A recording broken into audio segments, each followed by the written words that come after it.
Hola, esta es la tercera clase de la unidad 2 de ICB2 de este año 2022 eh, de la unidad de genética. Es la última clase de la unidad. La clase próxima, las siguientes clases vamos a hacer las unidades de evolución y de ecología.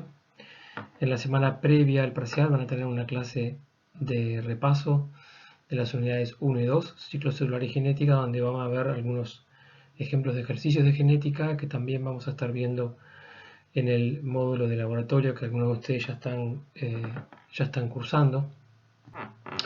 En esta clase de alguna manera queremos dejar un mensaje claro de que en las clases pasadas nos enfocamos en conceptos de la conocida genética clásica o genética mendeliana, que implica de alguna manera una visión bastante simplista, donde se manejan proporciones predecibles de tableros de Punnett, y eso de alguna manera permite predecir resultados de cruzas, y eso es muy útil para comprender ciertos conceptos fundamentales de cómo se heredan los caracteres. Sin embargo, utilizamos este concepto de ampliando el concepto de gen de alguna manera para indicar que no todo es tan sencillo. El mismo concepto que utiliza el libro de referencia que usamos para esta unidad, que es el Curtis, pueden encontrar en la bibliografía que hay toda una sección destinada, titulada de esta manera. Y bueno, pretendemos darles un pantallazo de distintos aspectos que hacen que no todo sea tan predecible en la herencia de caracteres, como vimos en las primeras dos clases. También, además, vinculando un poco los conceptos de genética clásica que vimos antes con todo lo que hoy las herramientas de biología molecular y los conocimientos mucho más extensos de bioquímica que se tienen hoy por hoy, que en la época del gran crecimiento de la genética clásica, esas herramientas no estaban disponibles. Entonces, básicamente la idea es transmitir que no todo es tan sencillo, y la forma de ver que no todo es tan sencillo es primero entendiendo algo muy simple, y es que un rasgo fenotípico suele resultar de la acción combinada de muchos genes. ¿Ah? Un rasgo fenotípico suele resultar de la acción combinada de muchos genes. ¿Qué quiere decir esto? Que no tenemos que manejarnos con una idea simplista de decir el gen que codifica para tal cosa, el gen que codifica para tal otra, cuando hablamos de rasgos fenotípicos, sino que lo que ocurre es que muchas veces ese concepto que no es correcto, o por lo menos que no es enteramente correcto, proviene de que se conoce que una mutación en cierto gen resulta en un cierto fenotipo, ¿verdad? Pero que una mutación en un gen resulte en un cierto fenotipo mutante, por ejemplo, una cierta enfermedad o algo así, no quiere decir que, digamos, que ese gen sea el responsable de todo ese fenotipo, ¿verdad? Entonces, sino que de alguna manera los rasgos fenotípicos dependen de la acción de muchos genes.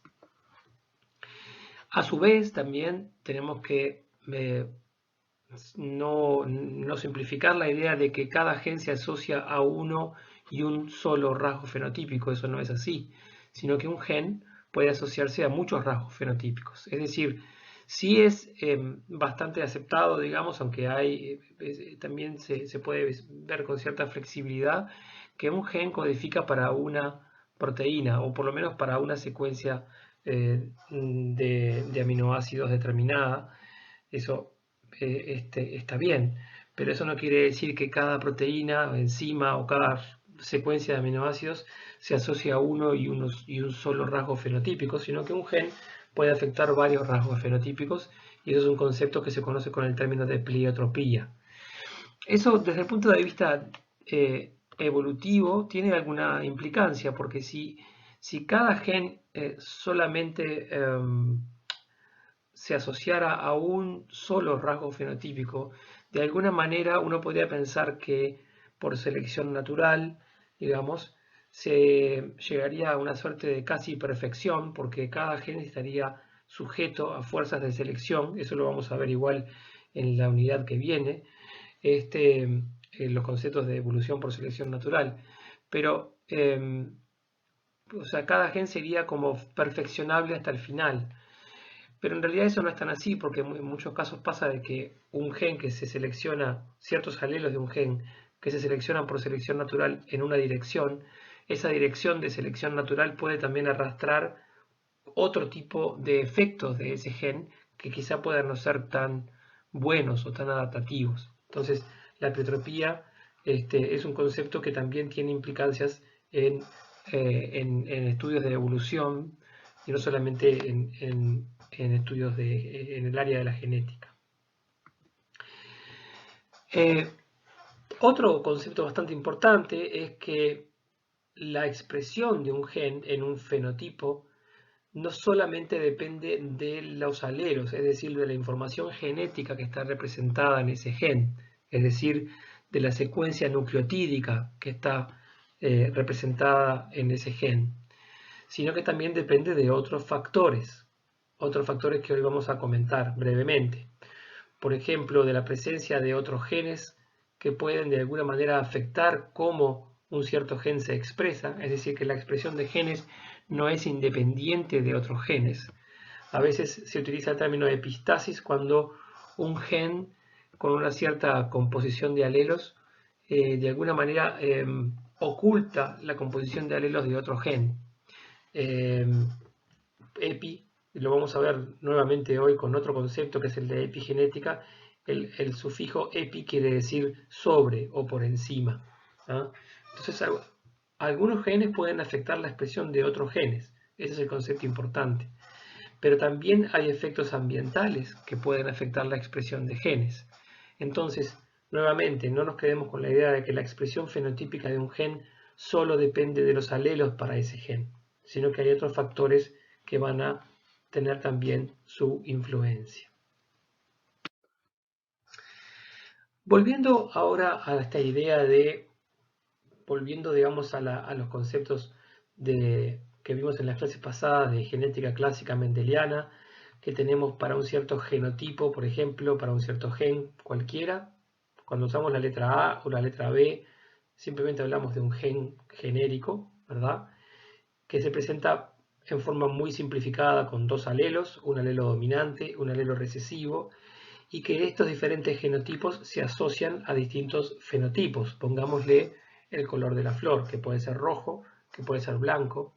Si tenemos un caso de un alelo dominante sobre otro, en el heterocigota tendremos el color dominante, el color rojo. Esta relación entre genotipo y fenotipo, que en realidad en toda la historia de genética siempre fue muy,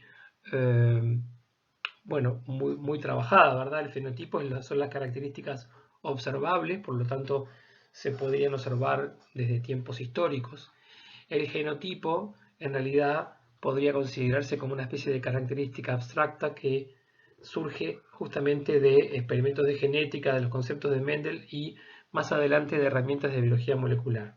Ahora, estos dos extremos, digamos, de este fenómeno, de cómo el genotipo se expresa en el fenotipo, de alguna manera pueden llegar a ser los más fáciles de visualizar.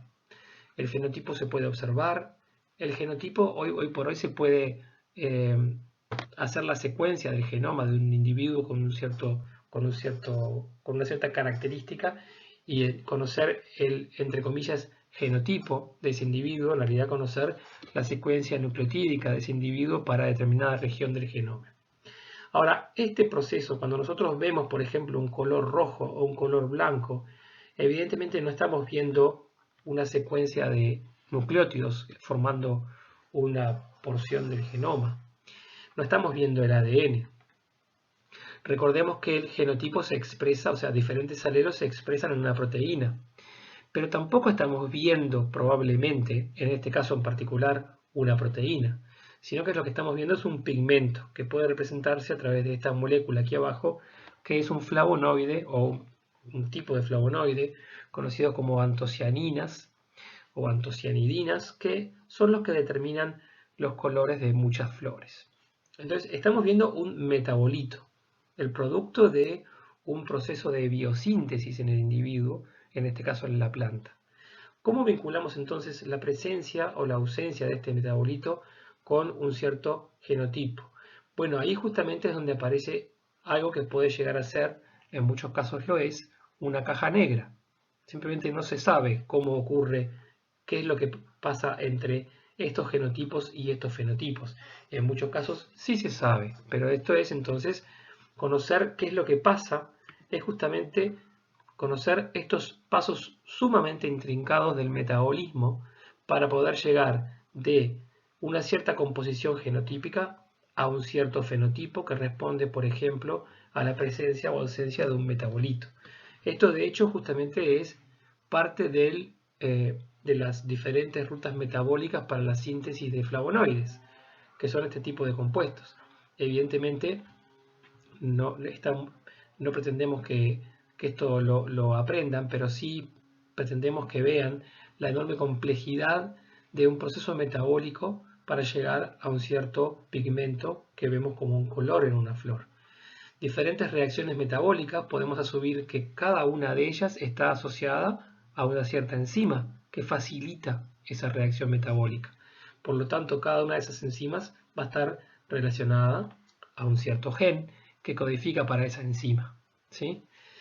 Este genotipo que estamos viendo acá, bueno, probablemente representan uno de los genes responsables de este metabolismo, ¿sí?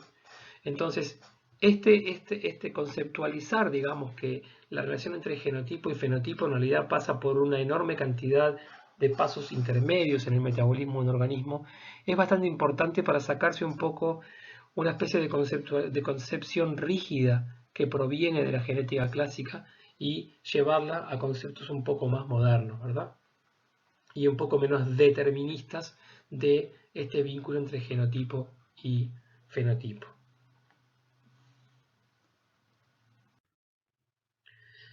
Volviendo ahora sí a conceptos de genética clásica, una de las formas simples que podemos visualizar que no todo es tan sencillo es que en realidad la relación entre dos alelos para un gen, en el caso del heterocigota, recordemos que los alelos son formas alternativas de un mismo gen, la forma más simple posible que podemos visualizar es, bueno, un alelo es recesivo y el otro es dominante, es decir, en el heterocigota se expresa en el fenotipo el alelo dominante, por lo tanto, uno de los dos fenotipos que vemos en los homocigotas.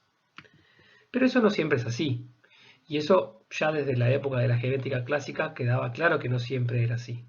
Recordemos que, por ejemplo, en el caso de Mendel, él seleccionó de un número bastante grande de características, seleccionó un número más pequeño que daban resultados que le resultaban justamente explicables, pero otros daban resultados no tan fáciles de explicar. Quizás en alguno de estos casos había, por ejemplo, casos de dominancia incompleta. ¿A qué se refiere la dominancia incompleta? Bueno, que los dos alelos en un mismo locus, o sea, en un gen, desde el punto de vista de su expresión en el fenotipo se van a combinar, por ejemplo, formando un fenotipo intermedio. ¿tá?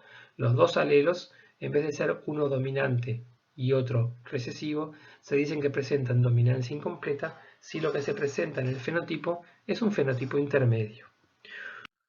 Un ejemplo muy sencillo de esto es, volviendo al color de las flores, tenemos una flor de color rojo, una flor de color blanco. Fíjese cómo ambas son homocigotas para un cierto alelo. Fíjese también que no usamos mayúscula y minúscula porque ya no hablamos de alelo dominante y recesivo. Usamos simplemente un 1 y un 2 para simbolizar entonces que son alelos distintos. Ambas son entonces homocigotas. Una cruza entonces, esto es una cruza monohíbrida, como la que vimos en las clases pasadas, y el resultado de la F1 será entonces en el 100% individuos heterocigotas. Pero fenotípicamente, en vez de aparecer un fenotipo dominante, por ejemplo el color rojo, aparece un fenotipo intermedio, por ejemplo un color rosado. Bien, ahora si nosotros hacemos una autopolinización en la F1, ¿qué es lo que ocurre? Aparece de vuelta, es decir, utilizando un tablero de Punnett y conceptos de genética clásica mendeliana, podemos predecir qué va a ocurrir en la generación F2, porque justamente vamos a tener un medio, un 50% de heterocigotas que van a tener el fenotipo intermedio, mientras que tendremos un 25%, o sea, un cuarto de homocigotas para un alelo, y en este caso el fenotipo será flores rojas, y un 25% de homocigotas para el otro alelo, por lo cual tendremos entonces flores blancas. Es decir, funciona el mismo tipo de conceptualización de genética clásica mendeliana, pero ya no estamos hablando entonces de un alelo dominante sobre otro, sino de lo que se conoce como dominancia intermedia. Perdón, dominancia incompleta, debería decir. Otro ejemplo, un poco distinto y que puede llevar a confusión, es lo que se conoce como codominancia. En la codominancia, en vez de presentarse un fenotipo intermedio, se presentan ambos fenotipos en el heterocigoto para un cierto gen. Hay un ejemplo bastante clásico para justamente dar para ejemplificar un caso de codominancia, que es el caso de los grupos sanguíneos. El caso de los grupos sanguíneos humanos, por ejemplo, hay diferentes sistemas de grupos sanguíneos humanos y uno muy común es el sistema ABO. Nosotros, los grupos sanguíneos, o lo que podemos decir, digamos, como el fenotipo sería el grupo sanguíneo, grupo O, grupo A, grupo B o grupo AB. Evidentemente los grupos sanguíneos tienen que ver con la sangre, en particular tienen que ver con los glóbulos rojos, y dentro de los glóbulos rojos básicamente lo que ocurre en el caso de la determinación de grupos sanguíneos es una reacción inmunológica en realidad. Entonces la sangre se la hace, digamos, se la pone en contacto con anticuerpos, de diferentes tipos de anticuerpos, y lo que va a ocurrir es que los anticuerpos que no reconozcan a la sangre como propia, van a generar una precipitación de esos glóbulos rojos, que es justamente lo que significa el mayor peligro de hacer una transfusión de sangre equivocada, porque esa precipitación o aglomeración va a tapar vasos sanguíneos pequeños, que es justamente lo que ocurre cuando se hace una transfusión equivocada. Ahora, ¿qué tiene que ver esto entonces con codominancia y por qué les estoy mostrando este tipo de moléculas, como se ven acá? Bueno, estas moléculas que están acá son oligosacáridos, es decir, cada una de estas, ustedes ya conocen la química de los azúcares, ¿verdad? Que es uno de los grupos esenciales, digamos, como metabolitos primarios de los seres vivos. En general, cuando se habla de la bioquímica de azúcares, se habla mucho de los monosacáridos, y ahí se enseña la nomenclatura de monosacáridos y algunos tipos de isomería. En muchos casos se habla de disacáridos, que son formas muy importantes en las cuales se presentan los azúcares en los seres vivos. El disacárido más conocido obviamente es la sacarosa, el azúcar de mesa, ¿verdad? Y después se va muchas veces al otro extremo, que son los polisacáridos, que son polímeros de muchísima cantidad de unidades de monosacáridos. Los ejemplos más tradicionales son justamente la celulosa, un polisacárido estructural particularmente importante, aunque no solamente en las plantas, y por ejemplo el almidón, que es un polisacárido de reserva energética, importante tanto en plantas como en animales. Acá lo que tenemos no es ni una cosa ni la otra. Estos son lo que se conocen como oligosacáridos, que son básicamente, oligo quiere decir unos pocos. Son unos pocos azúcares. En general es un grupo que no se le da mucha importancia porque justamente, bueno, no es ni uno ni dos monosacáridos y disacáridos, ni muchos como los polisacáridos, y es un grupo que muchas veces pasa un poco desapercibido. Sin embargo, su importancia es enorme. Es enorme porque los oligosacáridos lo que representan es como en muchos casos, no solamente, pero en muchos casos, es como una especie de cédula de identidad de las células, en particular en este caso de los glóbulos rojos. Otras células tienen otro tipo de entre comillas, cédulas de identidad que muestran hacia afuera, hacia el entorno extracelular. Pero en el caso de los glóbulos rojos son oligosacáridos, que básicamente lo que hacen es mandan un mensaje hacia afuera de la célula, del glóbulo rojo, diciendo, bueno, yo soy de este tipo de sangre y este tipo de sangre es el correcto respecto a el individuo en el cual estoy circulando. Entonces los anticuerpos de ese propio individuo no van a reconocer a este oligosacárido como ajeno, sino que lo van a reconocer como propio. Pero van a reconocer como ajeno a otro oligosacárido que puede tener una pequeña diferencia.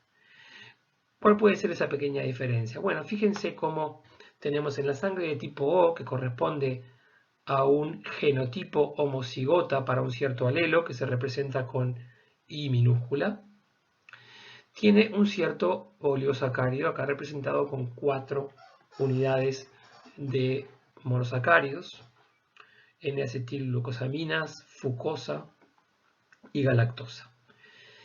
Los glóbulos rojos de sangre de tipo B tienen un genotipo distinto, puede ser un genotipo homocigota para un alelo que se representa con mayúscula por ser dominante, o un heterocigota, ¿sí? Con el alelo, que se considera recesivo y el alelo dominante, y va a expresar un tipo de oligosacárido que tiene una unidad más de azúcar, que está justamente aquí, que es una galactosa. Los individuos que tienen sangre tipo A tienen otro tipo de alelo que, o sea, cuando hablamos de alelo estamos hablando justamente de un gen que tiene diferentes formas, pero es un mismo gen, o sea, un mismo gen que puede tener el alelo IA, IB o I minúscula, ¿sí? Y estos van a tener entonces una unidad de N-acetilgalactosamina en ese oligosacárido, en los oligosacáridos que están entonces hacia afuera en las membranas de las células de los glóbulos rojos.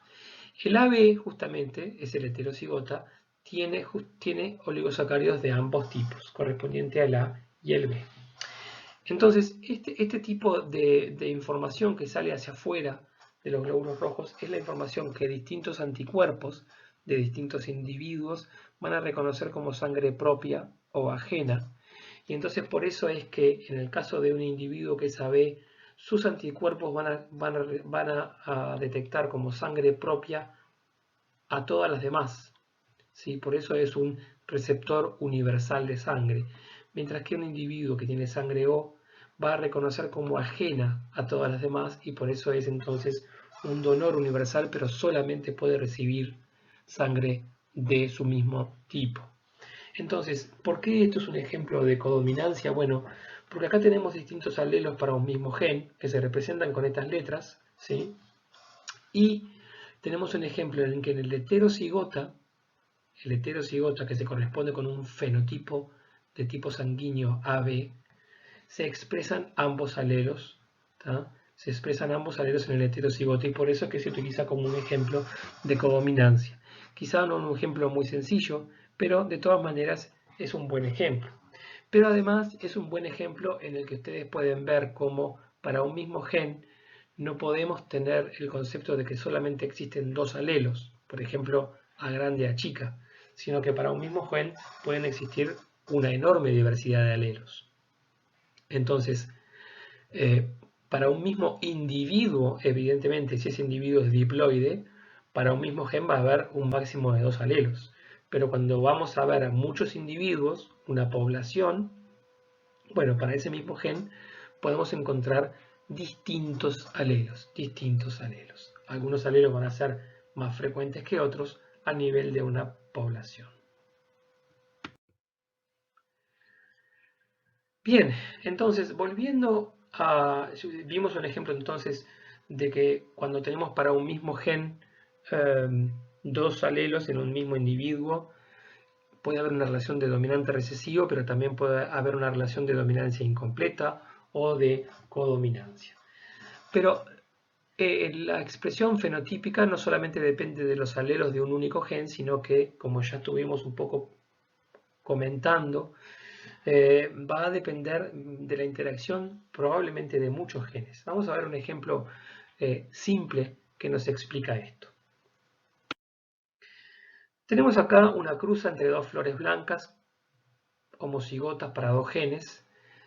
la F1 es totalmente heterocigota y dan flores de un fenotipo distinto, violeta.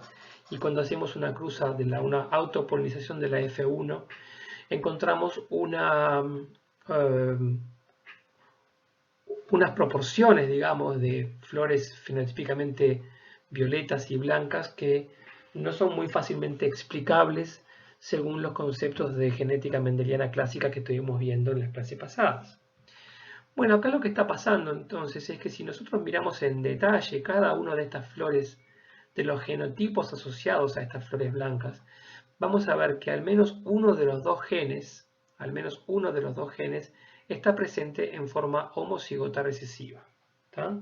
Tenemos dos P minúsculas acá, tenemos acá de vuelta dos P minúsculas, acá tenemos dos C minúsculas.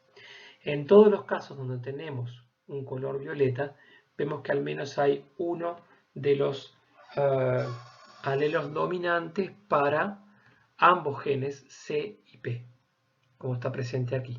¿Sí?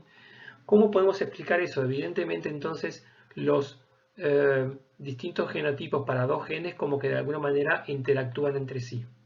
Bueno, esto se puede explicar muy fácilmente si pensamos en esa caja negra de los procesos metabólicos que determinan las características fenotípicas.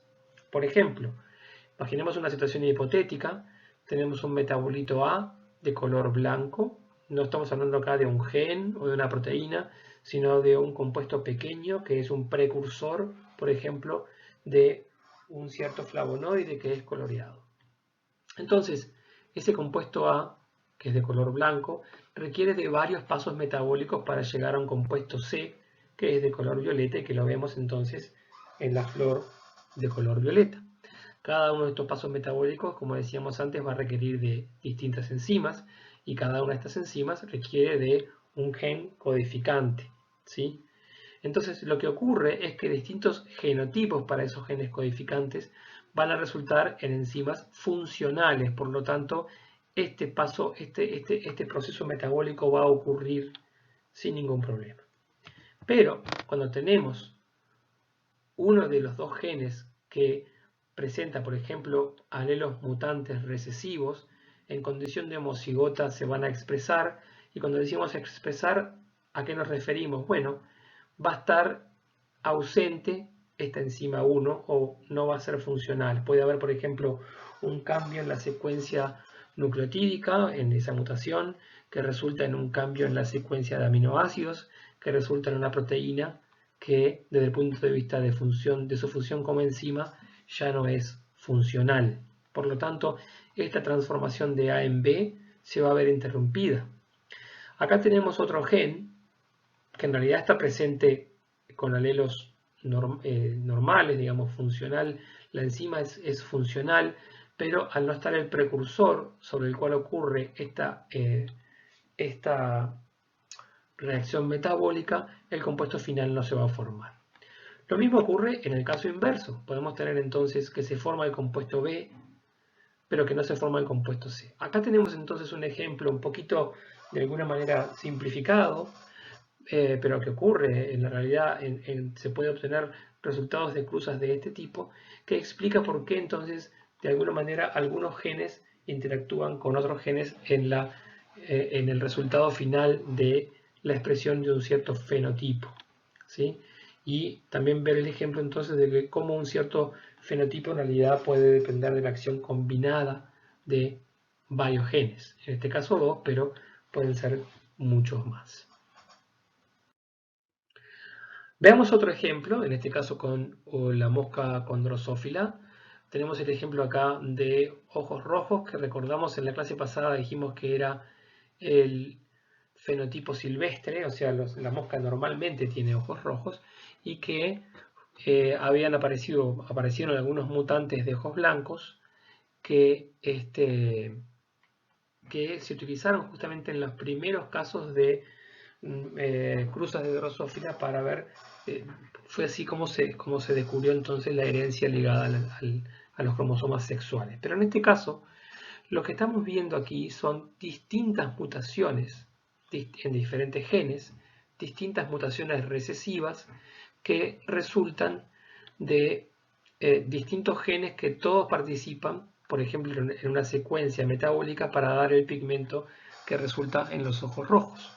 Un caso bastante análogo al que veíamos recién de la flor. Acá tenemos, por ejemplo, una población mutante homogénea, tiene una mutación recesiva en el gen B. La cruza da siempre lo mismo, ¿verdad? Vemos acá como la cruza da siempre lo mismo.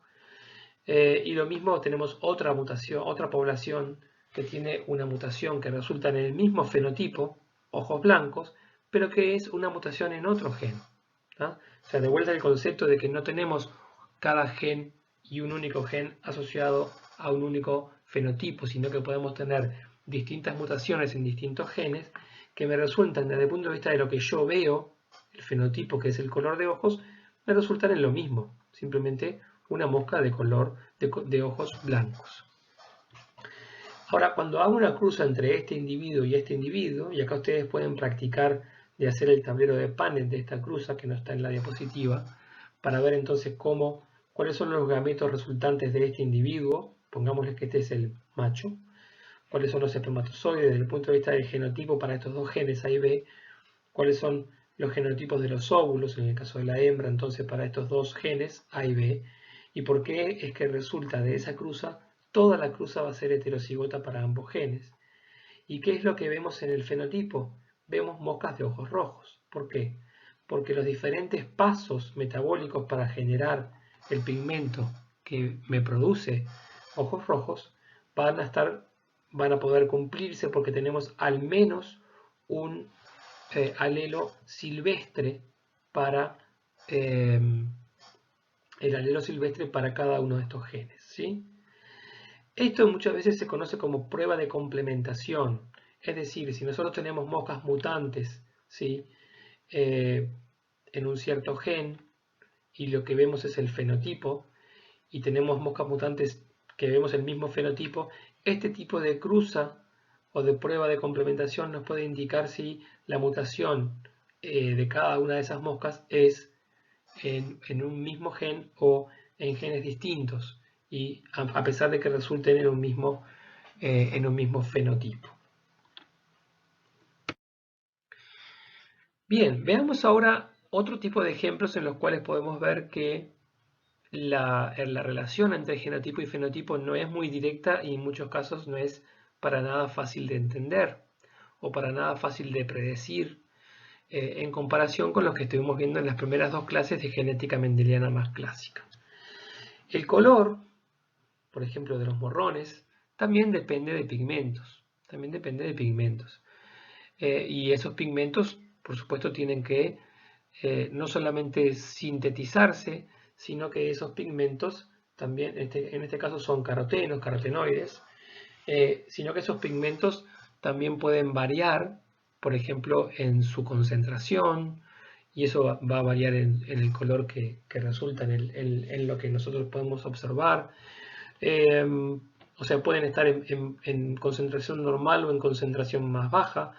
Pueden ser pigmentos que difieran en forma muy simple o muy pequeña en su estructura química, y eso da pigmentos de diferente color, porque puedan tener como la estructura de la molécula, pueden tener, por ejemplo, más o menos dobles enlaces, o puede tener algún grupo hidroxilo que modifica el color de ese compuesto. Puede, durante el desarrollo del morrón, puede eliminarse la clorofila antes o después, es decir, no importan mucho los detalles, pero lo que sí importa es que hay diferentes procesos que de alguna manera van a tener influencia en el color final que nosotros vemos, ¿sí? Y entonces distintos genotipos que están de alguna manera gobernando esos distintos procesos van a darnos distintos fenotipos, ¿sí? Entonces, muchas veces lo que nosotros podemos ver como un color, fenotipo claramente identificable, lo que ocurre detrás de ese fenotipo son una combinación de procesos que todas están asociadas a genes distintos y por lo tanto su genética no es tan fácil de repente de interpretar o predecir. Otro caso en el cual las características son claramente genéticas pero no son muy fácilmente estudiables desde un encare de genética mendeliana clásica, son caracteres que se llaman caracteres cuantitativos y que dependen de la interacción o de la acción combinada de muchos genes. Es decir, todos sabemos que hay un factor genético en aspectos como la altura, ¿verdad? De padres altos nacen hijos altos. Hay claramente un componente genético. Sin embargo, la altura no es una característica que podríamos llamar de discreta. Y cuando decimos discreta queremos decir no que sea tímida, sino que no toma valores únicos. No hay, digamos, nos saltamos de 1,50 a 1,60 a 1,70 a 1,80, ¿sí? Sino que la altura se representa en las diferentes personas como una variable cuantitativa, ¿sí? En general se presentan con este tipo de distribución.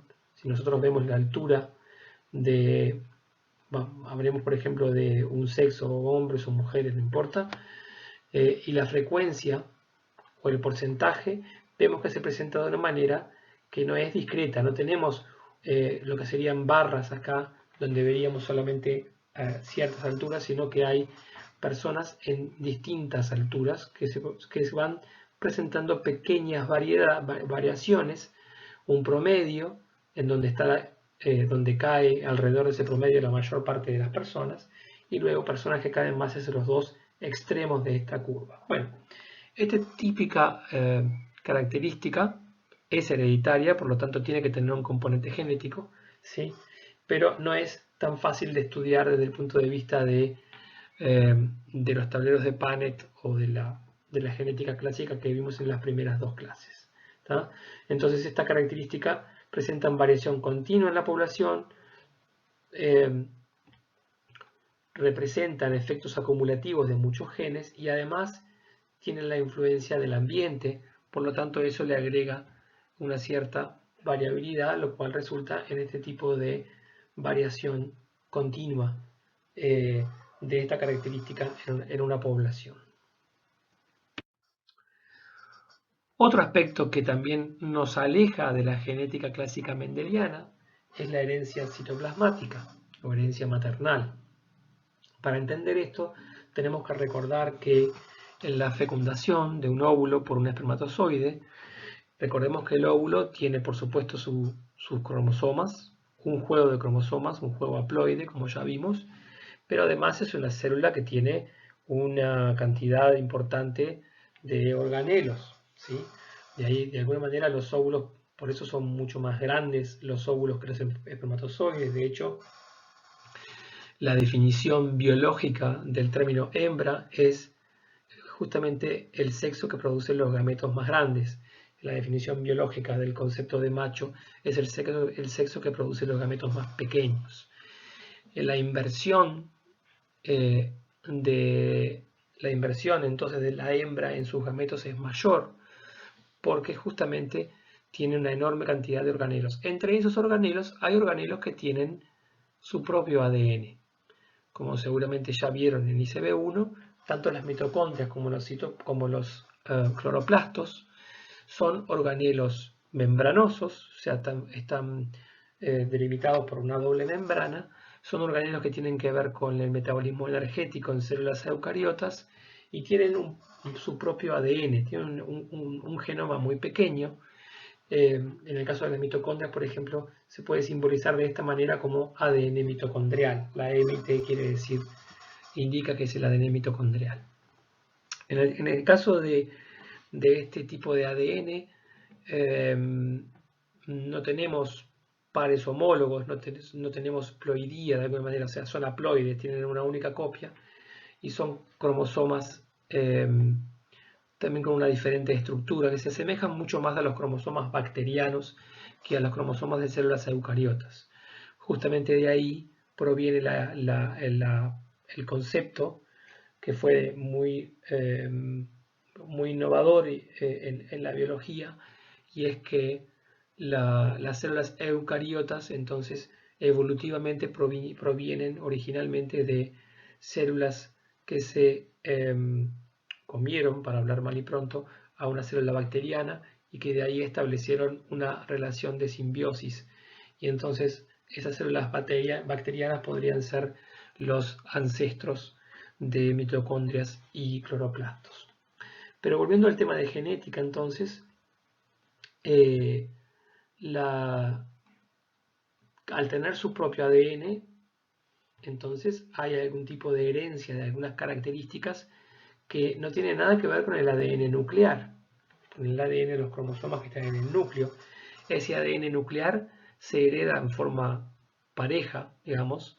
El óvulo aporta la mitad, el espermatozoide aporta la otra mitad. Pero el ADN mitocondrial, por ejemplo, es aportado enteramente por el óvulo. Por lo tanto, esos caracteres van a seguir una línea de herencia maternal. Por eso se habla de herencia citoplasmática, porque las mitocondrias están en el citoplasma, o herencia maternal. O sea que hay algunos genes que siguen un tipo de herencia distinto y siguen solamente, por ejemplo, el linaje materno. Esto se puede representar, por ejemplo, de esta manera. Esto es un tipo de representación muy común en genética humana o en genética cuando se quiere seguir una cierta característica a través de diferentes generaciones. Se utilizan algunas convenciones como que, por ejemplo, el cuadrado representa al varón o macho, el círculo representa a la mujer o hembra, la cruza se representa por una línea horizontal, la descendencia por una línea vertical, y en este caso, por ejemplo, estamos siguiendo una cierta característica que se representa con el color negro, y lo que podemos ver acá es que esa característica siempre va a acompañar la línea materna, ¿sí? Acá tenemos dos hijas mujeres que presentan esa característica, y aunque tengamos también un hijo varón, presenta la característica que viene de la madre, ¿sí? Pero luego sus hijos, sean mujeres o varones, no van a presentar esa característica porque es una característica que proviene de la línea maternal. Esta es una persona que llegó, entre comillas, a esta familia de afuera, ¿verdad? Por eso no está unida en una línea vertical con nadie. Acá podemos seguir entonces cómo el color negro acompaña entonces la línea maternal. Y es un ejemplo entonces de herencia citoplasmática o herencia maternal que evidentemente funciona de una forma muy diferente a la herencia ligada a los genes en los cromosomas nucleares. Otro ejemplo, otro caso que también desvía, digamos, lo que uno puede llegar a predecir del efecto de los genes en un fenotipo, de los alelos en un fenotipo, es el efecto del ambiente. Acá aparece un concepto de epigenética que originalmente surgió, epi, recordemos que quiere decir por encima, o sea, como efectos por encima de los genes. Los genes no determinan todo, sino que hay cosas que están determinadas por encima de los genes en el fenotipo que ocurre o que se puede observar. El concepto surgió en el marco de explicar los efectos del ambiente en la expresión de genes. Y por ambiente podemos hablar de, por ejemplo, condiciones medioambientales como temperatura, humedad, fotoperíodo, presencia o ausencia de nutrientes, contaminantes, lo que a ustedes se les ocurra. Pero el concepto en los últimos años ha evolucionado hacia otro lado, no solamente para incluir el efecto del ambiente, sino para incluir efectos que están a nivel de las propias células, pero por encima de los genes, es decir, de alguna manera efectos que responden a cambios químicos que ocurren sobre el ADN, pero que no implican un cambio en la información genética de base, es decir, no hay cambios en la secuencia de nucleótidos, sino que hay cambios en cómo se regula la expresión de esos genes o de esos alelos. Y esos cambios entonces ocurren, por ejemplo, por el agregado de un cierto grupo, por ejemplo, un grupo metilo, CH3, sobre una cierta base del ADN. Fíjese que no hay un cambio en la secuencia, pero eso va a regular la expresión de ese gen. Bueno, en la epigenética entonces, ese tipo de marcación del ADN para regular la expresión,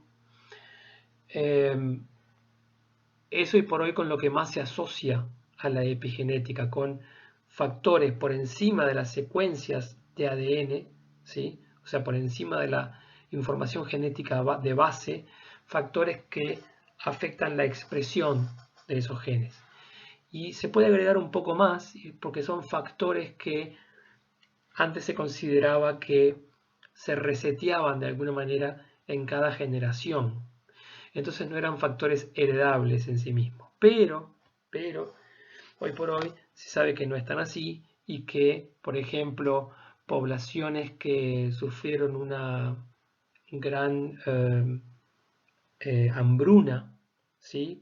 En una guerra, por ejemplo, no solamente sufren los efectos de esa hambruna los que la vivieron, sino que sufren los efectos la generación siguiente. Bueno, ahí uno puede pensar, bueno, porque tiene que ver con cómo esa generación siguiente,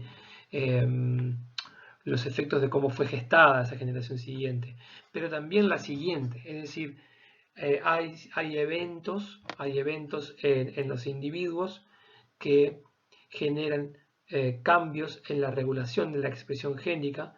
No se habla de mutaciones porque no son cambios en la secuencia, a veces se habla de epimutaciones, porque son cambios por encima de la secuencia pero que determinan la regulación de la expresión génica. Y esos cambios no solamente quedan en esa generación, sino que pueden afectar las siguientes generaciones. Ahí viene entonces el concepto más moderno de epigenética, y es un área que realmente está como revolucionando ya en las últimas quizás una década o dos, está revolucionando entonces cómo entendemos la relación entre la información genética y lo que ocurre a nivel del fenotipo. Volviendo un poco atrás y hablando de los efectos del ambiente, acá tienen un ejemplo. Cada una de estas líneas verticales de diferente color implica un clon. ¿Qué queremos decir con un clon? Queremos decir que la información genética es exactamente igual para estas tres plantas, pero fueron plantadas a distintas alturas, por ejemplo en una montaña, ¿verdad? A nivel del mar, a nivel intermedio y a nivel muy alto.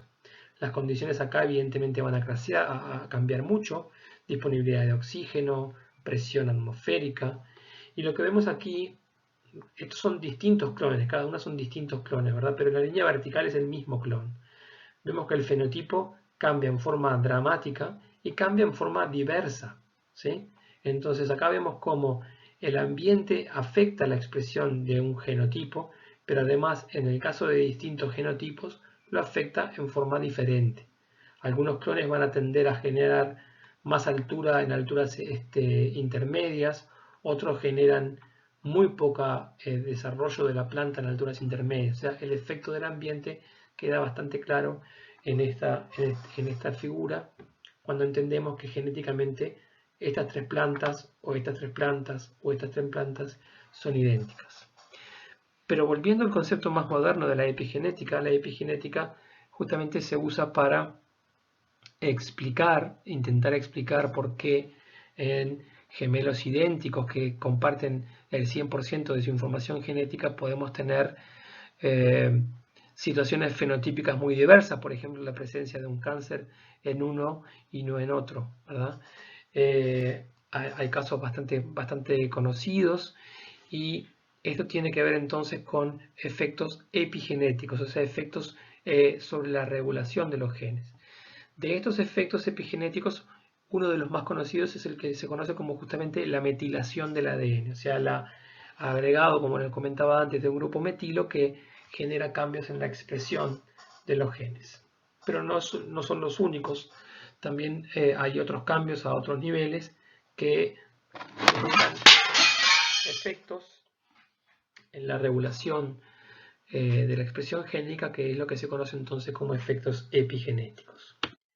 Sumado, si nosotros consideramos el efecto del ambiente y efectos, por ejemplo, epigenéticos, lo que tenemos que, el concepto importante es que un mismo genotipo, o sea, información genética idéntica, no necesariamente va a resultar en un mismo fenotipo.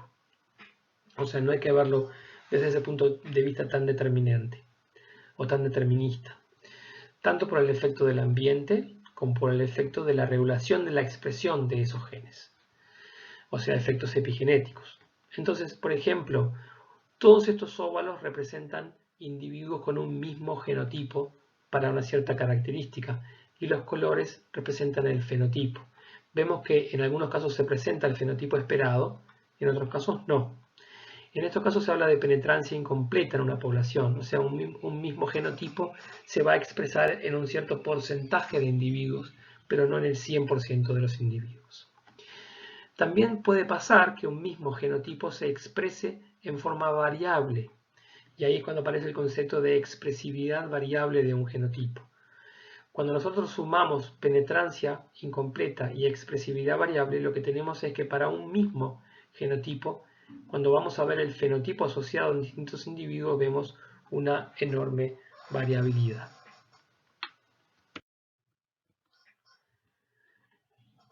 Bien, un poco cambiando de tema, ya está quedando poco tiempo, ya está quedando poco, ya estamos terminando, digamos. Les quería comentar un poco de algunos conceptos un poco más modernos. Cuando hablamos en la clase pasada del mapeo de genes en un cromosoma basado en cruzas y en la cantidad de recombinantes, ¿se acuerdan? Bueno, eso evidentemente con los seres humanos no se puede hacer, sino que se hace de otra manera, y no solamente con los seres humanos, sino con muchos organismos. Es decir, el mapeo de genes en un cromosoma a través de cruzas son estrategias previas a los avances de biología molecular y de genómica y de capacidad de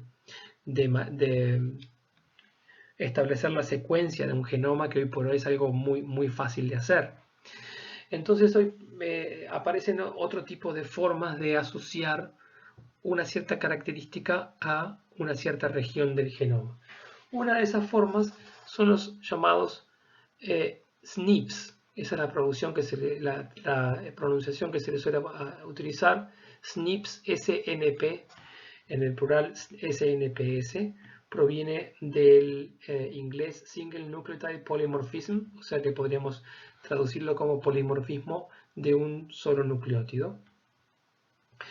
¿Qué es lo que quiere decir esto? Bueno, recuerden que la mayoría del genoma, por ejemplo, en nuestra especie, en el ser humano, la enorme mayoría, solamente una de cada 1000 bases en el genoma son distintas. La enorme mayoría, 999 de cada 1000, son la misma.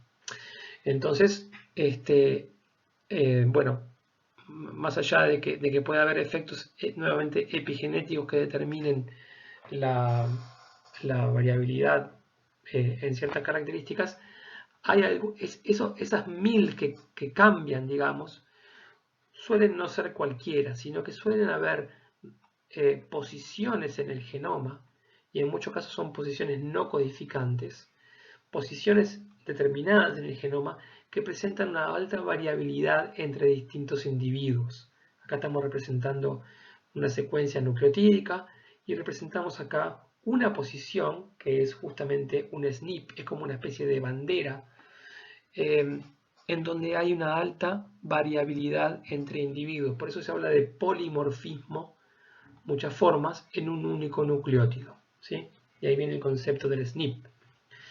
En los seres humanos, la posición de estos SNPs se ha ido conociendo cada vez más. Hoy por hoy hay más o menos 3 millones, hoy por hoy debe haber más de SNPs ya determinados.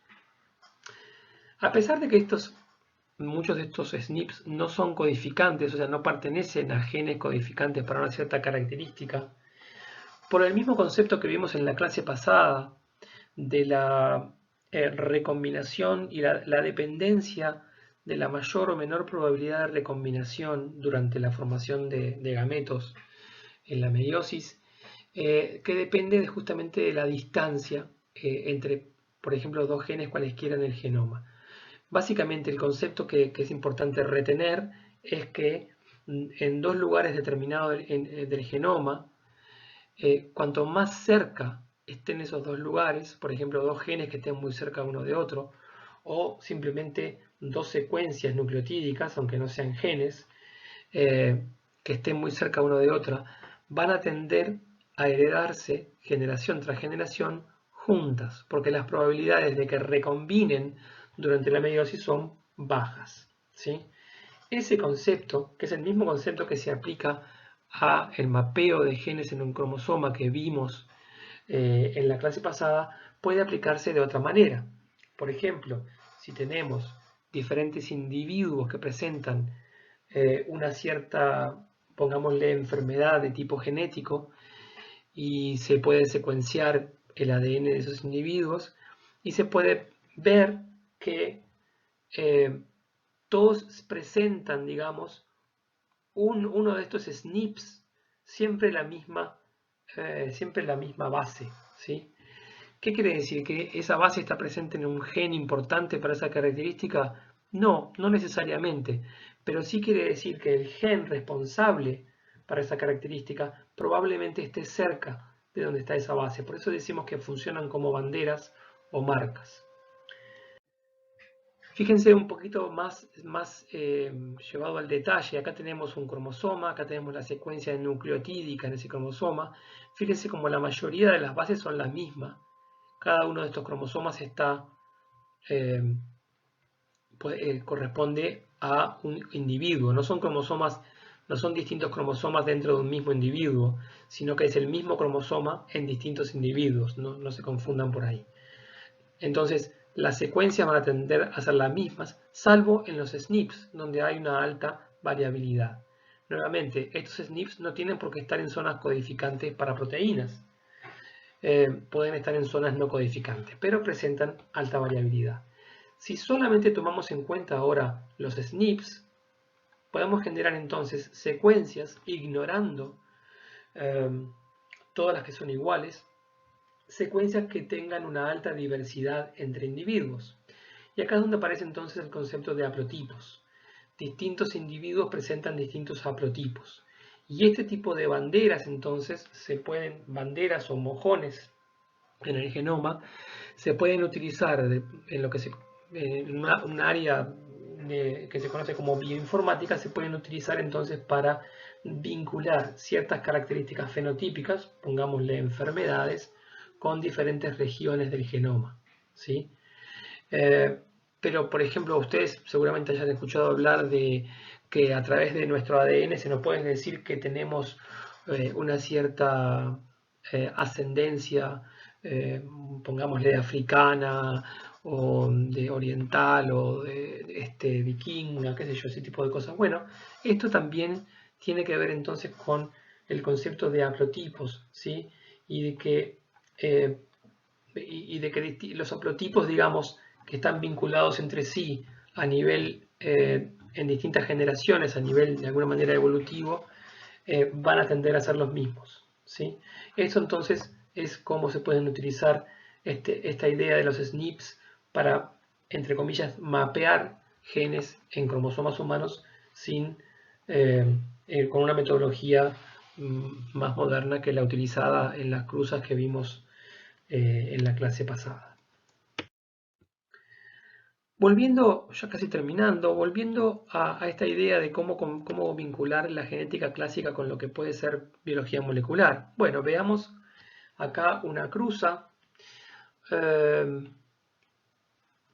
como las que vimos en las clases pasadas, ¿verdad? Un fenotipo dominante sobre otro, 75% en la generación F2, que es con el fenotipo dominante, y solamente un 25% con el fenotipo recesivo. Una situación muy simple de genética mendeliana clásica. ¿Qué es lo que pasa acá? Bueno, acá tenemos que visualizar diferentes conceptos. Para empezar se habla, bueno, el tipo de herencia, muchas veces van a escuchar decir, bueno, herencia mendeliana típica monogénica, por ejemplo, cuando se trata de un único gen. ¿Cuál es la característica que vemos? Es el color de la flor, pero esa depende, como ya dijimos, de pigmentos, ¿sí? ¿Por qué entonces tenemos un cierto porcentaje de individuos que no presentan el pigmento? Bueno, puede ser porque el pigmento está ausente por una biosíntesis que no ocurre, ¿sí? Esa biosíntesis no se completa, esto ya lo vimos hace algunos minutos en esta misma clase, porque hay una enzima que está ausente o que está defectuosa, porque hay un gen codificante para esa enzima que está ausente. ¿Por qué hay una relación entonces de dominante recesivo? Acá está lo que me gustaría que ustedes logren conceptualizar. Un alelo no es más fuerte que el otro, entre comillas, no es que un alelo domina sobre, a pesar de que se usa el término dominante. ¿Por qué el heterocigota va a expresar uno de los dos fenotipos? Bueno, porque tenemos que recordar que el heterocigota tiene una copia de un alelo que resulta en la biosíntesis exitosa de ese pigmento, ¿sí? Entonces, por eso es que en el heterocigota vamos a ver el mismo fenotipo que en el homocigoto dominante. Ahora ustedes me dirán, ¿pero por qué se ve el mismo color y no se ve un color un poco menor porque hay menos cantidad de pigmentos? Bueno, eso resulta de otros procesos. Es posible que el ejemplo que vimos de dominancia incompleta tenga que ver con eso, con que hay menos pigmento presente y por lo tanto tenemos un color intermedio. Pero capaz que vemos el mismo pigmento porque quizás la forma de regulación de la cantidad de proteína que se sintetiza a partir de un único alelo normal o silvestre, hay una regulación que depende justamente del producto de la expresión, o sea que se va a sintetizar tanta proteína y tanto pigmento como sea necesario, sin tener que ver con que haya uno o dos alelos normales en ese organismo, ¿tá?